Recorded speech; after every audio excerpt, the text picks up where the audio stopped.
नमस्कार, मैं हूं रविकांत। स्वागत है आप सबका। संसद का इस समय शीतकालीन सत्र चल रहा है और जो घटना देखने को मिली एक दिन पहले, वो वास्तव में लोकतंत्र के इतिहास में ये काफ़ी शर्मनाक घटना है। आज तक ऐसी घटना देखी नहीं गई। हंगामा होना, वॉकआउट होना, ये सामान्य प्रक्रिया है संसद के भीतर, या संसद के बाहर भी धरना देना एक सामान्य प्रक्रिया है। जब पुरानी पार्लियामेंट थी तो भी लोग गांधी जी की प्रतिमा के आगे बैठ कर के और धरना वगैरह देते थे अपनी मांगों के संदर्भ में। लेकिन ये जो घटनाक्रम हुआ वो इतना शर्मनाक है कि लोकतंत्र के नाम पर यह धब्बा है। लोकतंत्र को के चेहरे पर कालिख पोतने वाली घटना है। कांग्रेस के लोगों ने, वो भी कांग्रेस के लोगों ने, उसमें कांग्रेस के अध्यक्ष भी थे, लोकसभा में विपक्ष के नेता राहुल गांधी भी थे और उनकी टीम थी। हमें ये कहने में कोई गुरेज नहीं है कि वर्तमान की जो कांग्रेस है वो एक अर्बन नक्सलियों की तरह व्यवहार कर रही है।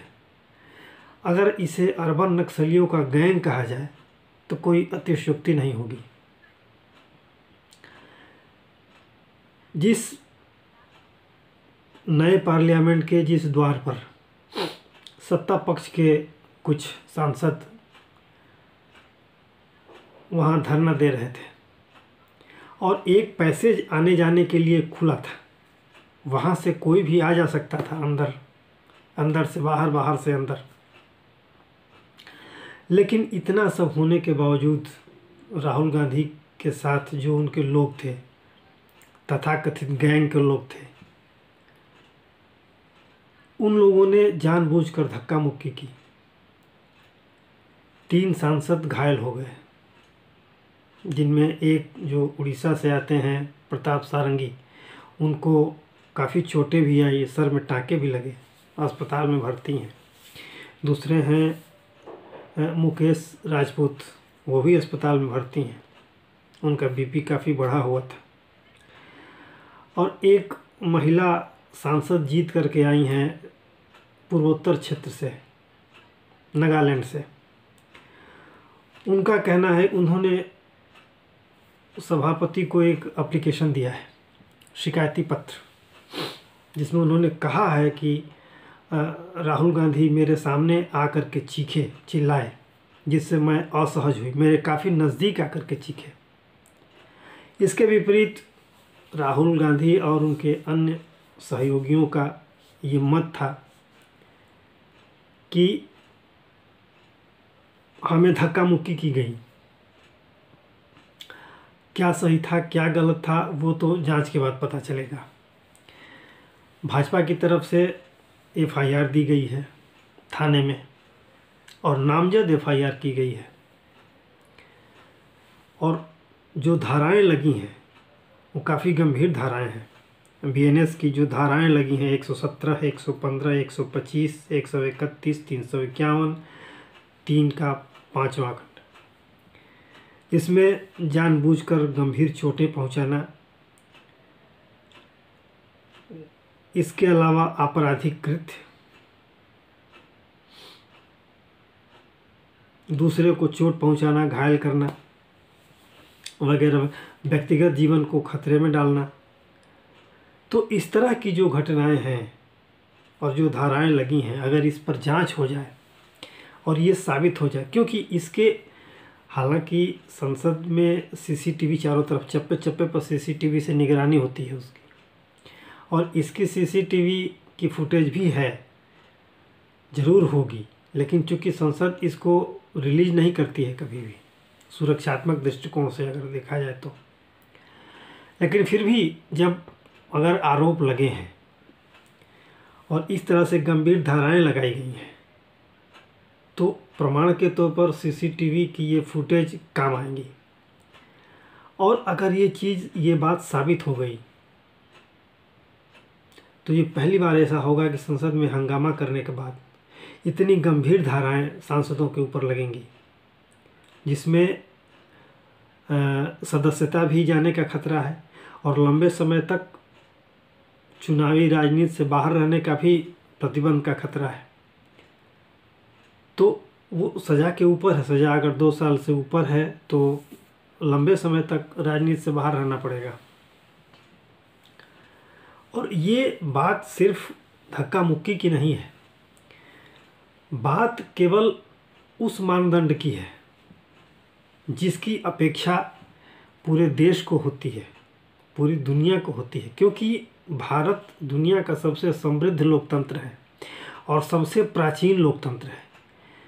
इतना प्राचीन लोकतंत्र दुनिया के किसी कोने में नहीं था। जो लोकतंत्र यहाँ था, जितना पुराना लोकतंत्र यहाँ का है, वो दुनिया के किसी हिस्से में नहीं है। और इतना समृद्ध लोकतंत्र की ये व्यवस्था इस तरह से, अगर इससे साफ लगता है कि कांग्रेस बिल्कुल हताश है, मानसिक दिवालियापन का शिकार है। कांग्रेस ये समझ नहीं पा रही है।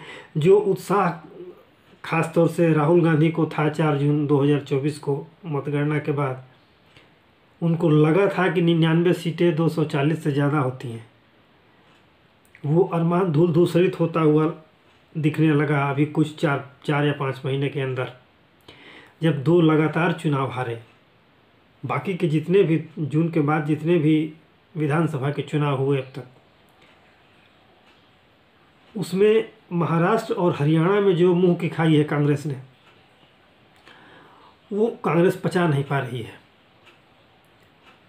और जहां भाजपा की सरकारें नहीं बन पाई हैं, कश्मीर और झारखंड में, वहाँ भी कांग्रेस की दुर्गति ही हुई है। तो पहली बात कि कांग्रेस इतनी हताश और निराश है कि उसे अब लगने लगा है कि जो मोदी जी ने जो नारा दिया था कांग्रेस मुक्त भारत का, वो इतनी सीटें आने के बाद भी अब वो सच दिखाई दे रहा है। और जिस तरीके से एक के बाद एक पराजय हो रही है, जिस तरीके से कांग्रेस उपेक्षित होती जा रही है, उपेक्षा का शिकार होती जा रही, वो कांग्रेस के लोगों के लिए चिंतनीय है। और अब तो जैसे जिस तरह का व्यवहार कांग्रेस के लोग कर रहे हैं, ख़ास तौर से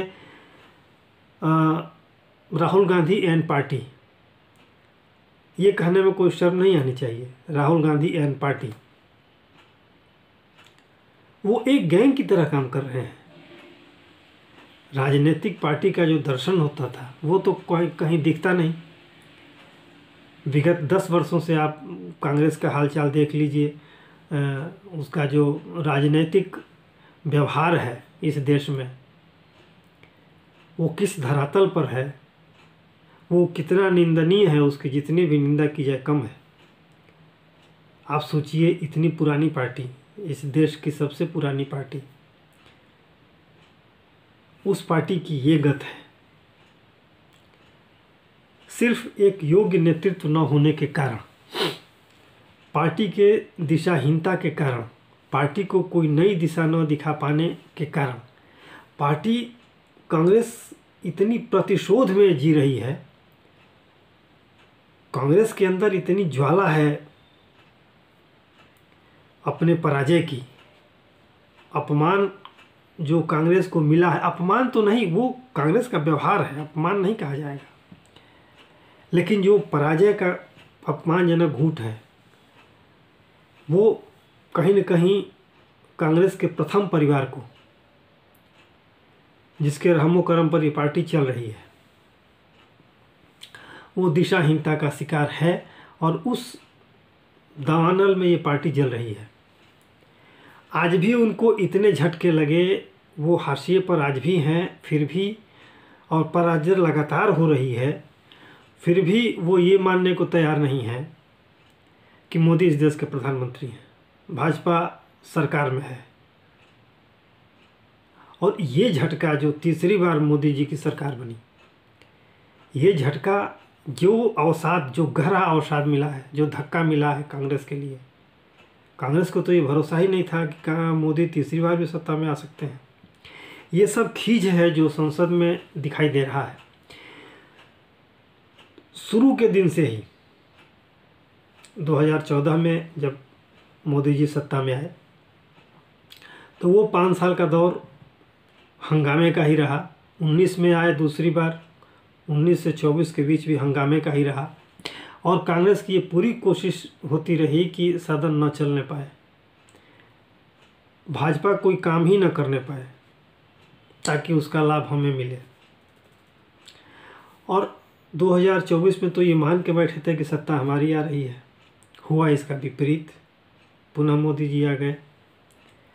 अब ये समझ से बाहर है कांग्रेस के, और ये जो व्यवहार लग रहा है उसी का परिणाम है।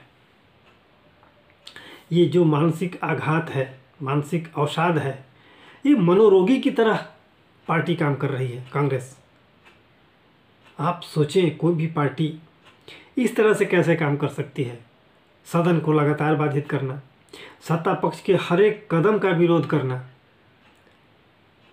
विपक्ष ठीक है, आलोचना करता है, उसका काम है आलोचना करना, लेकिन कामकाज को ही बाधित करना ये विपक्ष का दायित्व नहीं है।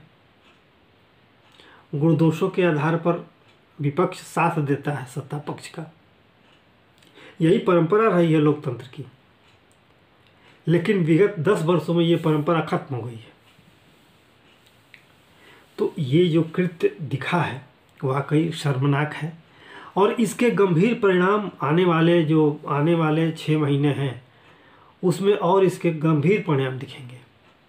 जो कल की घटना हुई है उसका परिणाम आने वाले 6 महीने में बहुत गंभीरता से दिखेंगे, और तब पता चलेगा कि ये देश को किस तरफ मोड़ने की दिशा है। क्या करना चाहती है कांग्रेस?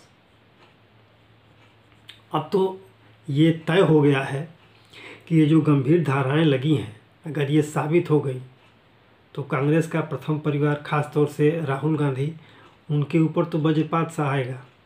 और ये जो जितने इनके गंभीर आरोप हैं, आप उस मोदी जी के उस कथन को सुनिए जो मोदी जी ने कहा था कि आपको आपकी भाषा में जवाब मिलेगा। तो ये जिन बातों पर ये जमानत पर चल रहे हैं, अभी तो सबसे बड़ा मुद्दा नागरिकता का है। मार्च में उसकी तारीख मिली है, 8 हफ्ते का समय मिला है। 8 हफ्ते के बाद जब सरकार अपने तरफ से उसका जवाब दाखिल करेगी, कोर्ट उस पर विचार करेगा। और ऐसे कई मुद्दे हैं जो अब अपने अंतिम चरण की सुनवाई में हैं,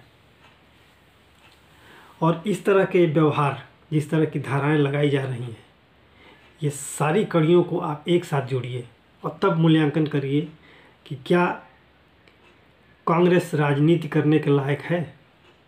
ये मानसिक दिवालियापन नहीं है तो और क्या है? और ऐसे बहुत से ऐसे सवाल हैं जिनका जवाब देना पड़ेगा आने वाले समय में। तो आज के लिए इतना ही। आशा है ये वीडियो आपको अच्छा लगा होगा। तो आपसे अनुरोध है कि आप इसे लाइक करें, शेयर करें और सब्सक्राइब ज़रूर करें। धन्यवाद।